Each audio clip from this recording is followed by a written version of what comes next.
दरिद्री तो भाग्यवंत केला. याच्यामध्ये सुदामदेवाचं वर्णन आलंय. सुदामदेव भगवंताचा सक्का मित्र. एक दिवस सुदामदेवाच्या बायकोंनी सांगितलं, अहो तुमचा मित्र द्वारकेचा राजा झालाय, तुम्ही त्याच्याकडे जा आणि आपल्याला 2 टाइमाला पुरेल इतकं अन्न घेऊन या. लगेच सुदामदेव भगवंताला भेटण्याकरिता निघाले. सुदामदेवाची अवस्था, फाटके कपडे, तुटकी चप्पल, डोक्याला पटका कपडा बांधलेला. आपल्या हिंदू धर्माच्या प्रथेप्रमाणे कोणाच्याही घरी जाताना रिकाम्या हाताने जाऊ नये म्हणून 17 घरून भीक मागून आणलेले पुरचुंडीवर पोहे घेऊन सुदामदेव भगवंताला भेटण्याकरिता निघाले. द्वारकेला जाऊन पोचले. द्वारपालाने अडवलं. म्हटलं कोणत्याही भिकाऱ्याला राज दरबारामध्ये जाण्याची परवानगी नाही. सुदामदेवाने सांगितलं, माझ्या कपड्यावरून मी तुम्हाला भिकारी वाटत असेल, पण मी भगवंताचा सक्का मित्र आहे. तुम्हाला खरं वाटत नसेल ना तर भगवंताला जा आणि त्याला सांगा की तुम्हाला भेटायला कोणीतरी तुमचा मित्र सुदाम आलाय. अरे द्वारपालो कन्हैयास के दो, अरे द्वारपालो कन्हैयास के दो, किधर पे सुदाम गरीब आ गया है, किधर पे सुदाम गरीब आ गया है, किधर पे सुदाम गरीब आ गया है. अरे द्वारपालो कन्हैयास के दो, अरे द्वारपालो कन्हैयास के दो, किधर सुदाम गरीब आ गया है, किधर पे सुदाम गरीब आ गया है. भटकते भटकते न जाने कहाँ से, भटकते भटकते न जाने कहाँ से, तुम्हारे महल में गरीब आ गया है, तुम्हारे महल में गरीब आ गया है. अरे द्वारपालो कन्हैयास के दो, अरे द्वारपालो कन्हैयास के दो, किधर पे सुदाम गरीब आ गया है, किधर पे सुदाम गरीब आ गया है, किधर पे सुदाम गरीब आ गया है. गरीब आ गया है, गरीब आ गया है. लगेच द्वारपाल गेला आणि भगवंताला सांगितलं की तुम्हाला भेटायला तुमचा मित्र कोणीतरी सुदामा आलाय. देवाने ऐकलं. देवाला आनंद झाला आणि आनंदाच्या भरामध्ये देवाने वरून जी उडी मारली डायरेक्ट सुदाम्याजवळ. सुदाम देवाची अवस्था बघितली, फाटके कपडे, तुटकी चप्पल. देवाला सुदामाला बघून रडू आलं. अरे मी तर द्वारकेचा राजा झालोय, परंतु माझ्या सुदामाची ही अशी अवस्था.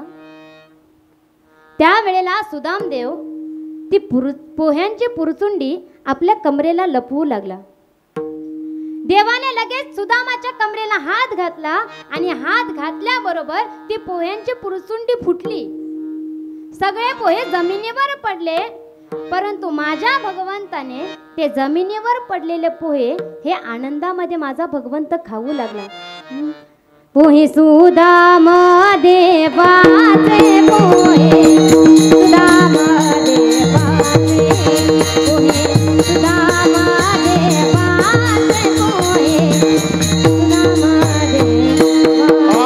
ओहे सुदाम देवाचे पोहे, सुदाम देवाचे, ओहे सुदाम देवाचे पोहे, सुदाम देवाचे, सुदाम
भुकेला भुकेला देवाने ते जमिनीवर पडलेले पोहे खाल्ले.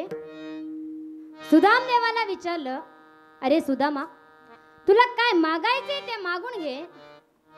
त्यावेळेला सुदाम देवाने सांगितलं, मला काहीच नको, फक्त 2 टाइम पुरेल इतकं अन्न तू मला दे.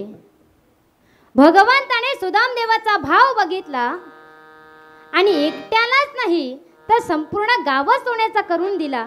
सुदामा ब्राह्मण दुःख दारिद्र्य पिढीला मुष्टी पोहे घेऊन या.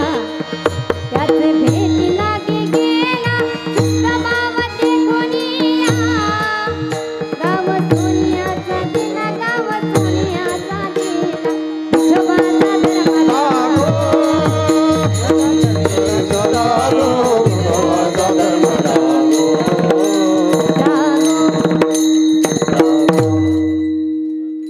सुदाम देवाचा भाव बघितला आणि संपूर्ण गावच सोन्याचा करून दिला. म्हणून जनाबाई म्हणते, दरिद्री तो भाग्यवंत केला.